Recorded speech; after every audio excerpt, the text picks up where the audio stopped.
Good afternoon, everyone. This is Brother Amir and Brother Phil from Wake Up Everybody. This is June the 5th, 2024.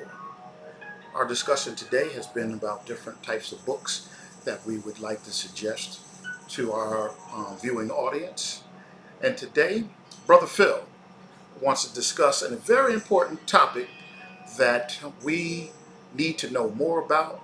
We need some guidance, direction, a foundation, and how we can improve our overall financial literacy for ourselves and our families and our future families. Brother Phil? Yes. Good evening, everyone. I'm Brother Phil. And for anyone in our listening audience that may be familiar with the Honorable Marcus Garvey, the Honorable Marcus Garvey was a pioneer in the African American community in the U.S. Back in the early 1900s, he had an organization, the Universal Negro Improvement Association. And his whole purpose, for those that do know, you understand, those that do not, was to bring us together, regardless of your economic status, regardless of your education. He just said that all people of color are part of the same family. That's the Pan-Africanism. So one of the things for me, I guess if I were alive back then, I would have been considered a Garveyite. Folks that followed his philosophy were called Garveyites. Matter of fact, Malcolm X, his father and mother were Garveyites, for those that do not know. And then to bring his thing forward, there's a book out there by Dr. Claude Anderson. It's called Powernomics. For this particular book, if you do not have it, this should be in the library of every home. Every home. And what it is the National Plan to Empower Black America. So it's a blueprint to economic empowerment for our community. You can go on YouTube, and as I stated, Dr. Claude Anderson is the author. This book here, powerful. And if we were to come together as a community, like our economic power is all in this book. You know, if you look at the other ethnic groups, we all know about the specific groups that do work together. Near and dear to my heart is to see that happen with us. You know, I'm a father of 3 men now, and I actually have 7 grandchildren. And my legacy, when my time comes to leave here, is based on I want them to be economically sound. So I use some of these principles in the things that I do. Would love to, connect with on a what we call cooperative economic base with others out there that feel the same way. And my brother Amir here is one of them type men. You know, his background, which he can explain, dealing with finances is vast.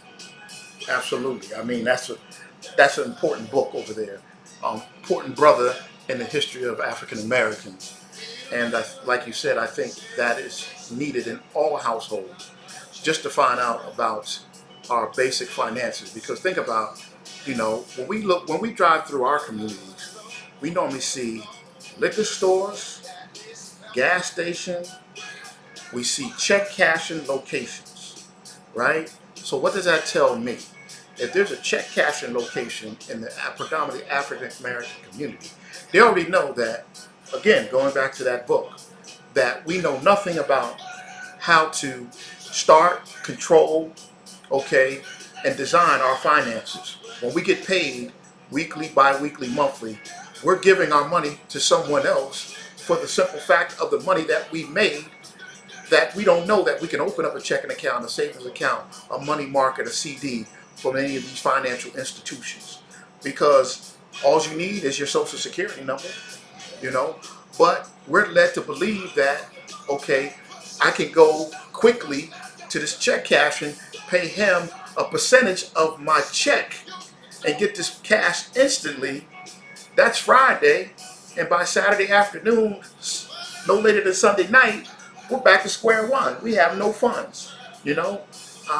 So I think a lot of our problems, this book addresses, as well as Marcus Garvey, and there's so many other tools that I know we will be sharing. But this particular book, I would suggest, as well as elegant as you said, that we should all have a book of that sort in our library, on our desks, on our kitchen tables. You know, traveling in our cars, or we're in the train or on the bus, just to give us some food for thought about how the economics structure is designed and how we can benefit. Because why is it that other groups come to this country that haven't been here as long as us and flourish in a short period of time? There's some kind of structure in place, right, at the end of the day. And they're just following that blueprint. The blueprints have been out there for us since we've been here, right? For some apparent reason, we got off course. We want to reinvent the wheel and try new tactics that have never worked for us, but only benefiting those who come up with those new tactics. And once again, on the Powernomic front, what every family should do within the family structure, all the adults should be able to sit down. This is cousins, of course, brothers and sisters, maybe a close friend that's just like a family member. And, each one of us has a skill set. Some are gifted at writing, some are gifted at doing research, some are financially, more literate than others. So you choose each family member based on his or her talent, and he or she should have a position on your family board, so to speak. And you take this book, and of course there's others out there like it, and you should be having discussions on how to advance your family legacy-wise when each one of the family members passes. Life insurance. You may not be a high income in your working lifetime. You may just be a working class, making a reasonable wage that basically just keeps you above water. But each one of us can have insurance that when we're no longer here, that windfall comes into your family trust per se. And then that money's utilized to buy land, maintain property, send your kids to school, to ease the financial burden that we know most people face. And if you do it from a family perspective, there's no way you can fail. As Brother Amir stated about the other ethnic groups, and without naming names, but we all know there's other groups out here that work cohesively. And if nothing else, they settle their differences behind closed doors. For some weird reason, we like to air and vent our issues and concerns publicly. Whereas, everyone knows within any family, I could care less what family you're from, there's issues and challenges. Because at the end of the day, we're human beings. But the thing that we can't escape, economics is very important to every single one of us, and it determines your lifestyle, where you live, the schools you attend, what services are in your community. We're in Metro Atlanta. For those of you that may know the layout of Metro Atlanta, if you go up to Gwinnett, there's a multitude of ethnicities up there. And I, who've been predominantly on the south side for most of my time in Atlanta, I marvel when I go up there. I see large grocery stores. I see their own financial institutions. I see signage that's in their native language. Now, my history of the U.S. tells me the American South is predominantly black and white.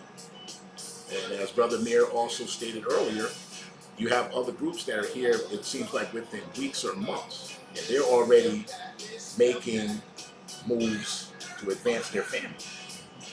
Seeing that, and like I said, it's a passion of mine that I want to see us prosper in the same way. And I know we can do it by working together. Absolutely. So that's the end of this segment, ladies and gentlemen. I appreciate everyone tuning in, and we will be broadcasting some additional information on literature and different subjects that we think are very important to our community as well as the community at large. So we want to just thank you for tuning in. Till next time. Thank you.